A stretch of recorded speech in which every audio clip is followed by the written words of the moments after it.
সবুজায়নের একটি ছোট্ট প্রচেষ্টা। টোটো ভর্তি গাছ লাগালেন শিলিগুড়ির টোটো চালিকা মুনমুন সরকার। বর্তমান যুগে আবাসন তৈরি করতে গিয়ে দিনের পর দিন কেটে সাফ করে ফেলা হচ্ছে গাছ, ফলে ভারসাম্য নষ্ট হচ্ছে পরিবেশের। অন্যদিকে পরিবেশের ভারসাম্য রক্ষা করার জন্য প্রতিনিয়ত সবুজায়নের বার্তা দিতে দেখা যায় সরকার থেকে শুরু করে বিভিন্ন সংস্থাকে। তবে এবার সেই সবুজায়নের অভিনব বার্তা নিয়ে হাজির শিলিগুড়ির এই টোটো চালিকা। শহরের প্রথম মহিলা টোটো চালিকা হিসেবে তিনি অনেক মহিলাকে স্বনির্ভর হওয়ার রাস্তা দেখিয়েছেন। তো এবার তিনি টোটোর ছাদে সাইডের বিভিন্ন জায়গায় গাছ লাগিয়েছেন। এই সকল গাছের মধ্যে দিয়ে এই সবুজায়নের বার্তা পৌঁছে দিতে চাইছেন সবার মধ্যে। আমাদের এই শিলিগুড়ি মানে উত্তরবঙ্গে এত টেম্পারেচার কোনো জীবনেও আমরা দেখিনি।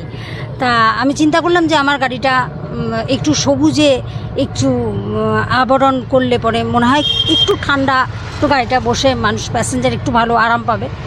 এছাড়াও আছে হচ্ছে কোভিডের সময় আমার গাড়িটাকে সবাই ঘৃণা করতো, মানে গাড়িতে উঠতে ভয় পেত,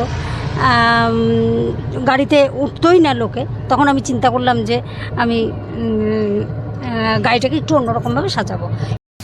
চলতি সময়ে কংক্রিটের মাঝে হারিয়ে যাচ্ছে সবুজ, আর বিশ্ব উষ্ণায়নে সবুজায়নের গুরুত্ব ঠিক কতটা তা বুঝিয়ে দিয়েছিল কোভিড-19। করোনাকালীন সময়ে বহু মানুষের মৃত্যু ঘটেছিল অক্সিজেনের অভাবে। করোনা অতিমারির সময় যখন মানুষের থেকে দূরত্ব বজায়, সেই সময় সাহায্যের হাত বাড়িয়েছিলেন শিলিগুড়ির মুনমুন দেবী।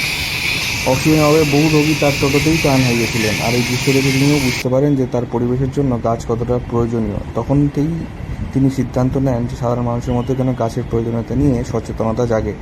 আর মুনমুন দেবীর এই ভাবনা থেকেই টোটোতেই গড়ে তোলেন সবুজের সমাহার। গাছের প্রতি ভালোবাসা এবং সবার মধ্যে সবুজায়নের বার্তা পৌঁছে দেওয়ার জন্যই তিনি এমন গাছের আয়োজন করেছেন। তার দাবি, এভাবে গাছ লাগানো হলে টোটোর কোনো ক্ষতি হয় না, খুব একটা ওজনও বেড়ে যায় না, অথচ সৌন্দর্য বৃদ্ধি পায়। গাড়িটাকে একটু অন্যরকমভাবে সাজাবো, এটা একটা গেল। আর গাড়ির গাছ কেটে দিচ্ছে, চারিদিকে গাছ কাটা।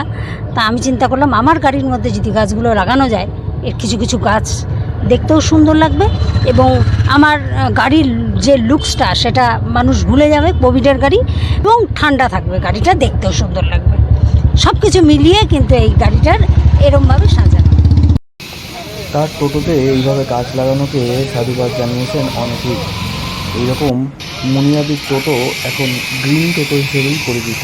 শিলিগুড়ি শহরে তার টোটোর মধ্যেই একমাত্র গাছ দেখতে পাওয়া যায়। তার কথায়, আমার গাছ দেখে যদি অন্যান্যরাও একটু সবুজায়নের কথা ভাবে, সেই চিন্তা ভাবনা করেই আমি এই গাছ আমার টোটোতে লাগিয়েছি।